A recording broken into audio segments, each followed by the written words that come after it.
এই মুহূৰ্তত অসমৰ প্ৰত্যেকগৰাকী জনসাধাৰণলৈ দিবলৈ লৈছো ডাঙৰ খবৰ। আজি হৈছে 16 জুন। আজি অসমৰ লাখ লাখ দুখীয়াসকলৰ বাবে কেইখনমান চৰকাৰী আঁচনি লৈ দিবলৈ লৈছো ডাঙৰ খবৰ। তো যিসকল মানুহে ভিডিঅ'টোত ক্লিক কৰিছে অনুগ্ৰহ কৰি ভিডিঅ'টো স্কিপ নকৰি প্ৰথমৰ পৰা শেষ লৈ চাই থাকিব, কিয়নো এইটো ভিডিঅ'ৰ মাজত কৃষকসকলৰ পৰা আৰম্ভ কৰি আত্মসহায়ক গোটৰ মহিলাসকলৰ 10,000 টকা প্ৰদানক লৈ কেইখনমান নতুন খবৰ আপোনালোকক প্ৰদান কৰিম। তো অনুগ্ৰহ কৰি ভিডিঅ'টো স্কিপ নকৰি প্ৰথমৰ পৰা শেষ লৈ চাব, আৰু মোৰ চেনেলত নতুন হলে এনেকুৱা নতুন নতুন ভিডিঅ' সকলোতকৈ আগত চাবলৈ প্লিজ চেনেলটো ছাবস্ক্ৰাইব কৰি মোৰ লগত থাকিব।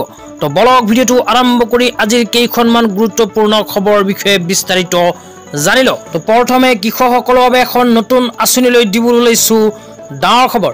ইয়াৰ পিছত আত্মসহায়ক গোটৰ মহিলাসকলৰ 10,000 টকা প্ৰদানক লৈ এখন নতুন খবৰ আপোনালোকক প্ৰদান কৰিম।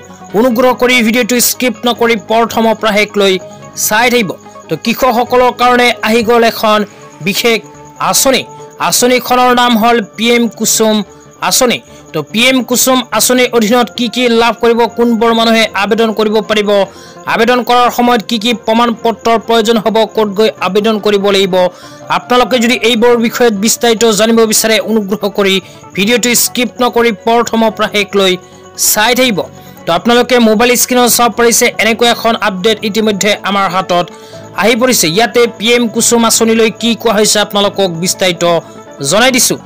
ইয়াতে লিখা আছে PM কুসুম যোজনা 2019 চনৰ পৰা চলি আছে। তাৰ পিছত আৰু লিখা আছে PM কুসুম যোজনা, ইয়াৰ অধীনত দেশৰ কৃষকসকলে খেতি পথাৰত জলসিঞ্চন কৰিবলৈ চৰকাৰৰ সৌৰ পাম্পৰ স্থাপনৰ ব্যৱস্থা কৰিছে। এইখন আঁচনিৰ জৰিয়তে দেশৰ দৰিদ্ৰ কৃষকসকলৰ বাবে নিবেদিত এই আঁচনিলৈ এতিয়ালৈকে লাখ লাখ কৃষকসকল উপকৃত হৈছে, আৰু 2026 চনলৈ ইয়াৰ সুবিধা অব্যাহত থাকিব বুলি ভাৰত চৰকাৰে ঘোষণা কৰিছে।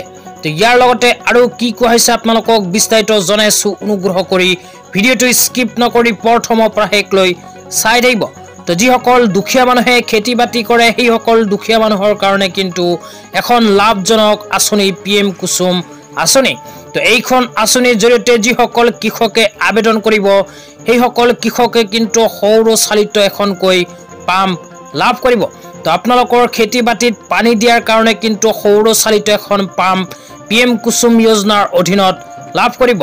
তো কেনেকৈ আবেদন কৰিব, ক'ত গৈ আবেদন কৰিব, কি প্ৰমাণ পত্ৰৰ প্ৰয়োজন হ'ব, এতিয়া আপোনালোকক বিস্তাৰিত জনাইছো। অনুগ্ৰহ কৰি ভিডিঅ'টো স্কিপ নকৰি প্ৰথমৰ পৰা শেষ লৈ চাই থাকিব।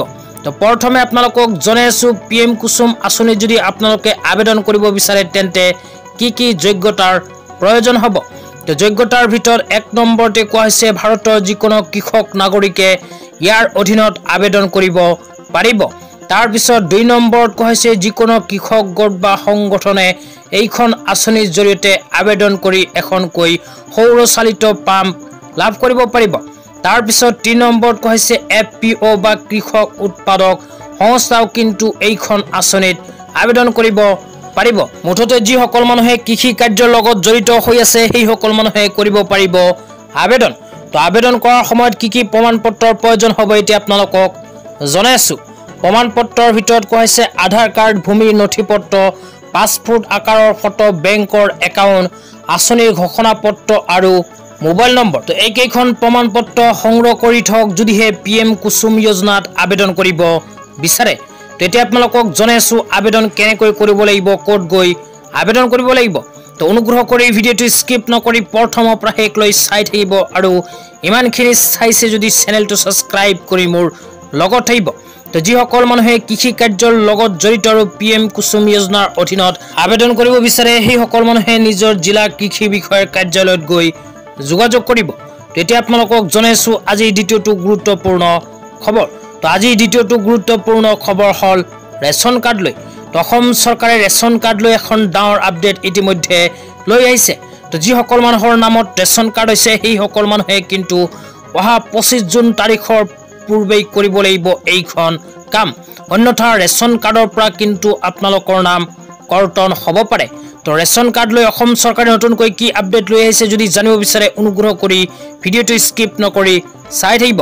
তো আপোনালোকে মোবাইল স্ক্ৰীনত চাব পাৰিছে ৰেচন কাৰ্ড লৈ এনেকুৱা এখন আপডেট ইতিমধ্যে আমাৰ হাতত আহি পৰিছে। ইয়াতে কি লিখা আছে পঢ়ি শুনাই দিছো।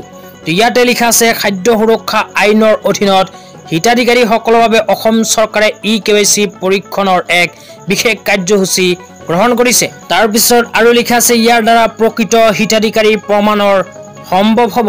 তো যিসকল মানুহে ৰেচন কাৰ্ড বনাইছে, যিসকল মানুহৰ নামত ৰেচন কাৰ্ড হৈছে, সেইসকল মানুহে কিন্তু অতি শীঘ্ৰে কৰিব লাগিব EKYC।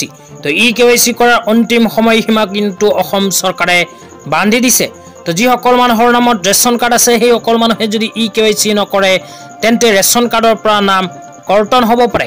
তো আপোনালোকে মোবাইল স্ক্ৰীনত চাব পাৰিছে। ইয়াৰ উপৰি এনেকৈ এখন নটিফিকেশ্যন জাৰি কৰিছে। ইয়াতে লিখা আছে খাদ্য সুৰক্ষা আইনৰ অধীনত প্ৰকৃত হিতাধিকাৰীৰ প্ৰমাণীকৰণৰ অৰ্থে EKYC পৰীক্ষণৰ বিশেষ কাৰ্যসূচী সময়সীমা 15 জুনৰ পৰা আৰম্ভ কৰি 20 জুন। তো ইয়াতে কোৱা অনুযায়ী যিসকল মানুহৰ নামত ৰেচন কাৰ্ড ইছ্যু হৈছে, যিসকল মানুহে ৰেচন কাৰ্ড বনাইছে, সেইসকল মানুহে অহা 25 জুন তাৰিখৰ পূৰ্বে কৰিব লাগিব ৰেচন কাৰ্ডৰ EKYC।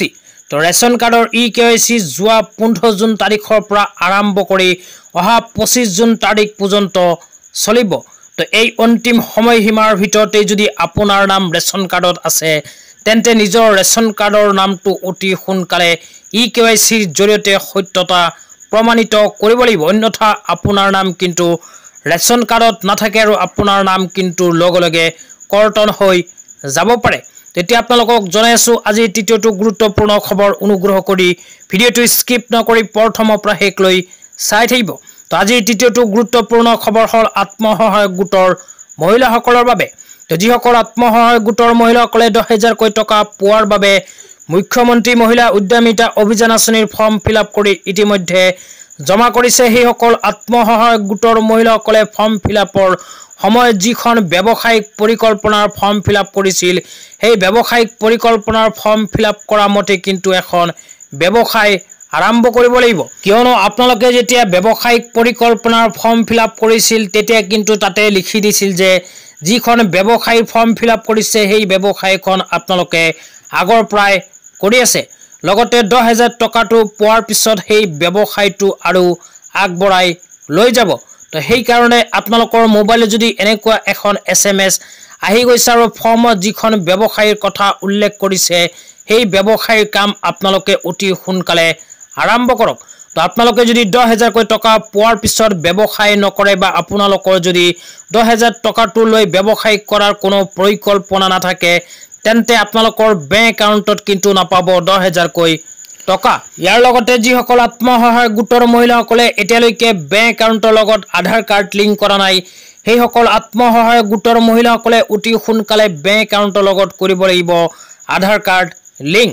অন্যথা আপোনাৰ বেংক একাউণ্টত নোসোমাব পাৰে মুখ্যমন্ত্ৰী মহিলা উদ্যমিতা অভিযান আঁচনি 10,000কৈ টকা। কিয়নো অসম চৰকাৰে যেতিয়া মুখ্যমন্ত্ৰী মহিলা উদ্যমিতা অভিযান আঁচনিৰ আবেদন আৰম্ভ কৰিছিল তেতিয়া কিন্তু কেইখনমান চৰ্ত বান্ধি দিছিল। তো সেই চৰ্তবোৰৰ ভিতৰত প্ৰথমে কোৱা হৈছিল বেংক একাউণ্টৰ লগত আধাৰ কাৰ্ড লিংক থকা আত্মসহায়ক গোটৰ মহিলা। তো সেইকাৰণে আপোনালোকে যদি এতিয়ালৈকে বেংক একাউণ্টৰ লগত আধাৰ কাৰ্ড লিংক কৰা নাই তেন্তে অতি সোনকালে বেংক একাউণ্টৰ লগত আধাৰ কাৰ্ডখন লিংক কৰি লওক। তো আজি ইমানেই। ভিডিঅ'টো চাই কেনে পালে নিশ্চয় কমেণ্ট কৰি জনাই।